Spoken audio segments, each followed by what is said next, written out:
Hi everyone, welcome to another edition of Pele Yoetz, and we're talking about Geder today. Geder is a fence, protective devices. That's the name of the chapter. I have to tell you, personally, I would think that this one probably causes me the most, I'm not really comfortable because it talks about really restraining yourself in those areas where we know, like, each and every one of us has a part of their midot that they know, if you let me go, if you give me an inch, I'll take a mile. This is what it's talking about. Now, ironically, we tend to be more vocal when we see the rabbanim, they're giving us these fences where they're making protective fences over the Torah. And a lot of times you'll hear this in an outburst where people are saying, I'm not following it. The rabbis made that up, blah, blah, blah. HaShem has given them the authority to do that, but he's also kind of commanded us to do the same thing within our own personal life. So today the rabbi is going to talk about these little protective devices that really, they are a recipe for success, if you ask me, but they're easier said than done, because they are really...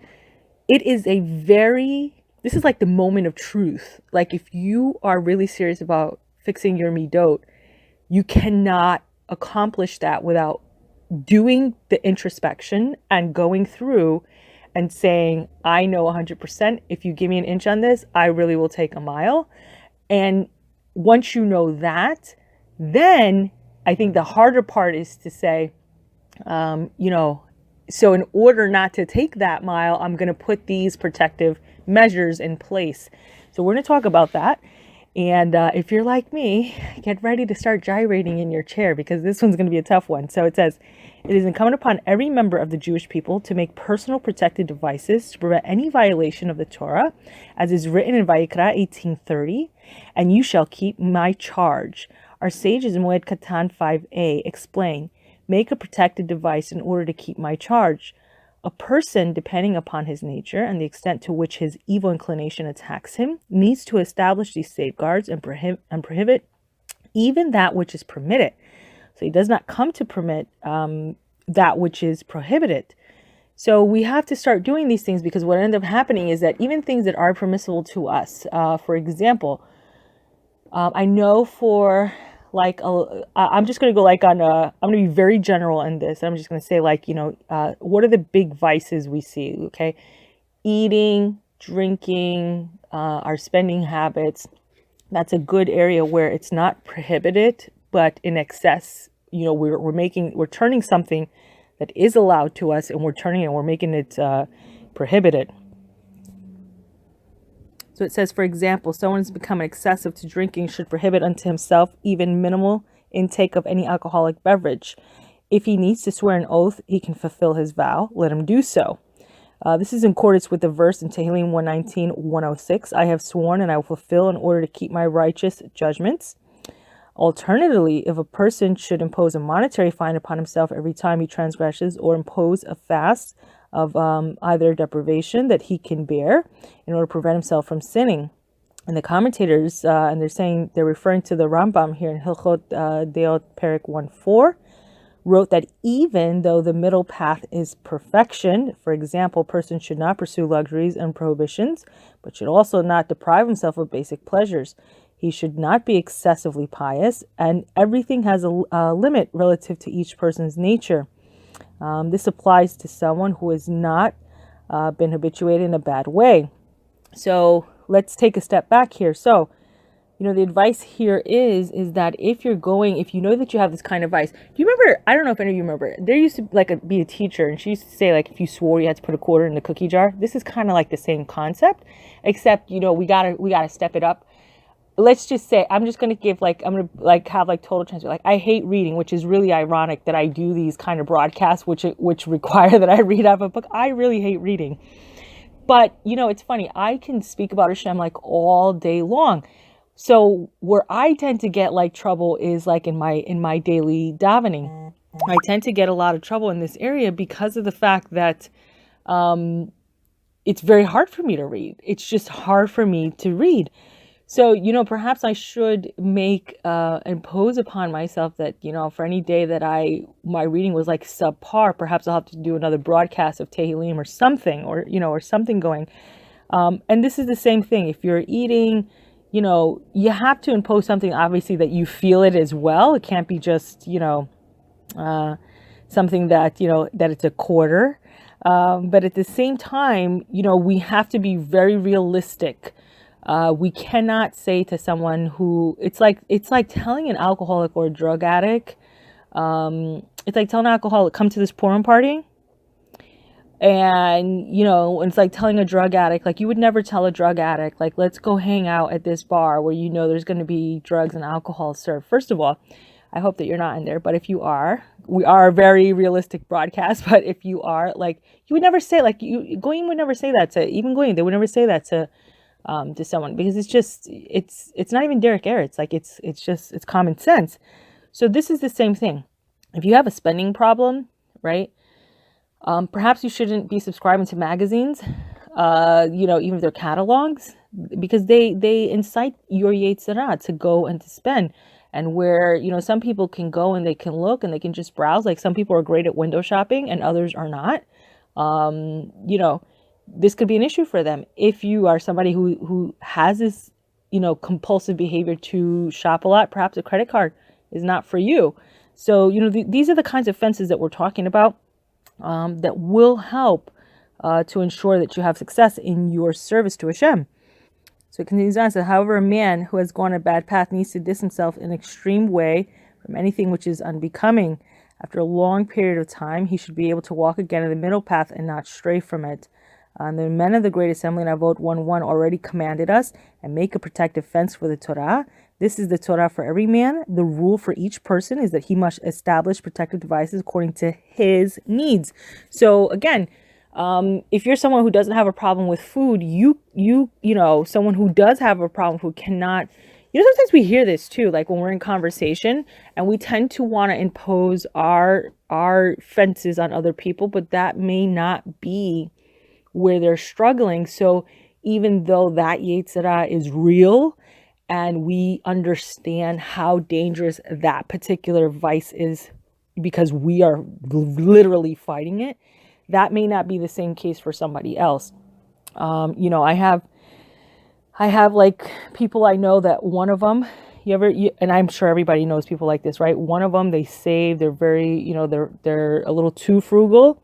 And another person, it's like they have holes in their pockets, and no matter how much money you give them, it just like, it just falls out of their pocket.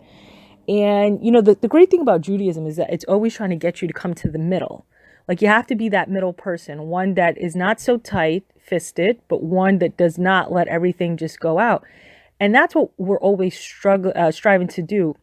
We're striving to come to the middle and to get that balance, that harmony. Even HaShem, if you look in the 10 Sefirot, it's got one side and the other. And there's always a middle. And that's where you see that's really like the highest level. It's that balance.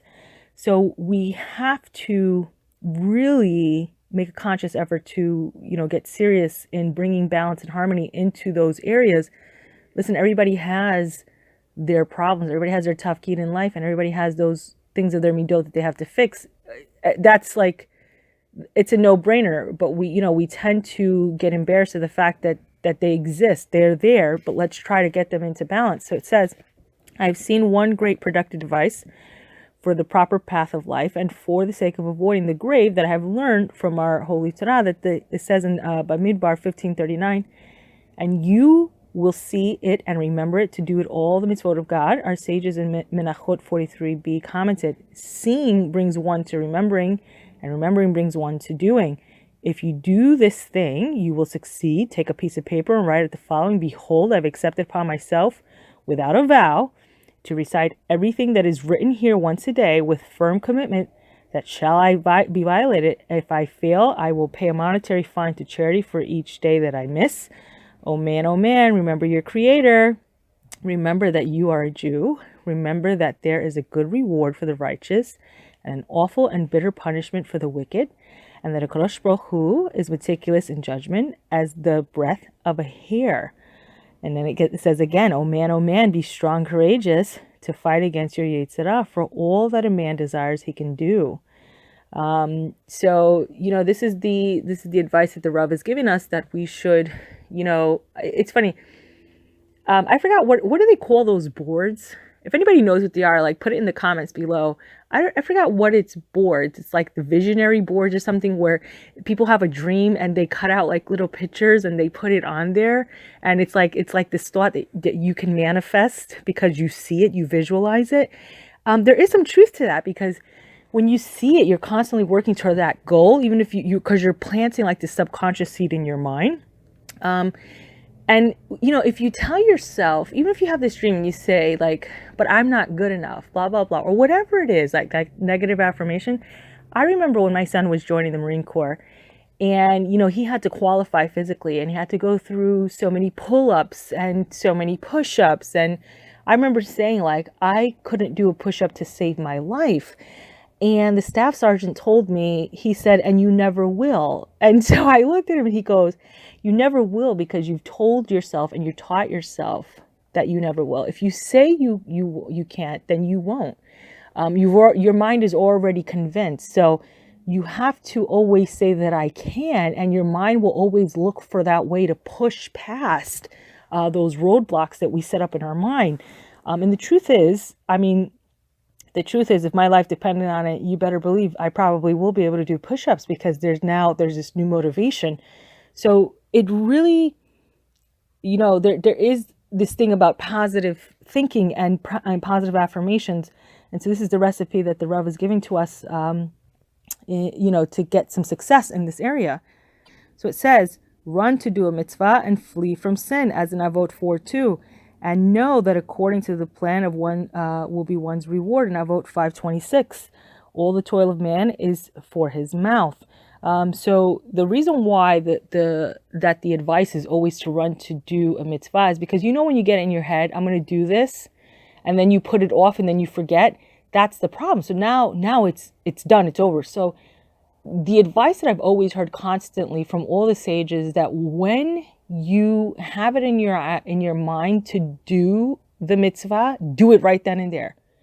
You drop everything, you do it right there, like, within reason, Habibi, but you have to go for it, because then the Yetzirah will come and he will take it from you. And this is like, I think all of us have had that. So it says, all the toil of a man is for his mouth, as we just mentioned in Kohelet 6:7. Therefore guard your mouth and tongue, and be prohibited, and tongue from prohibited foods, questionable violations, excessive eating, prohibited speech, and even idle conversation, as written in Malachi 2:17. You have tired God with your words. All haughtiness is of the heart, and is an abomination unto God, as in Mishlei 16:5. So, again, sometimes you can tell, what's going into a person's mouth by what's coming out of it. One of those little tricks and tips that, just keep that in mind. People can really tell, like, you could look a certain way, you could look the part, and you could pretend, but what's coming out of your mouth, people know what you're doing in secret. So it says, on the contrary, God is close to the humble individuals who are insulted and do not respond in kind, who hear the affront and do not respond. Believe it or not, this is a segula. If you didn't know, this is a powerful remedy. That when you get embarrassed, it is said that if you keep silent, you have to know that you have really, the whole world stands on that moment. You're really holding up the whole world. And at that moment, the moment that you can, if you can bear that insult, take it in, the next moment that you can, the next free moment, at that moment, take the time to dive into HaShem for whatever you need. And this has been known as a very powerful segula, that HaShem will pay you back for that insult that you just received. So very difficult, because sometimes when we're getting insulted, if you're like me, listen, if you're like me and I'm Spanish, a lot of fire, a lot of heat, and as I'm saying this, I have all my hands are like waving. If you're like me, you will know that's a very difficult thing to keep silent when somebody's insulting you. Very difficult thing. So it says, let us recognize the smallness of our value, the limitation of our understanding, and the frightening extent of our wrongdoing. Let us rejoice in suffering, fulfill the dictum. It says, see Tehillim 51:5. Our sins are in front of us constantly. Due to this, we will be saved from many evils, anger, and controversy. I have placed God before me at all times. It is a fundamental principle of Torah, and I believe with absolute faith that the words is full of the glory of God. How can my heart entertain the possibility of violating the will of the exalted, supreme, astonishing, and awe-inspiring King, to invoke his anger or to do that which is bad in his eyes before him? It says the person should examine a complete confessional, which is the vidui, identify those sins which he violates regularly and perfunctorily, and write down the following. How can I do this great evil whose punishment is such and such? And why would I violate this or that commandment? Why would I not have pity on my soul? Why would I not have pity on the honor of my Creator? Is it not 1 hour Torah good deeds in this world better than all the world to come? And 1 hour of pleasant in the world to come better than all of this world? Avot 4:17 says, in the same way, even 1 hour distress in the world to come is worse than all the troubles of this world. And 1 hour of causing the exalted supreme King anger in this world is greater tragedy to those who fear God, value his name, than all the evils of the world to come.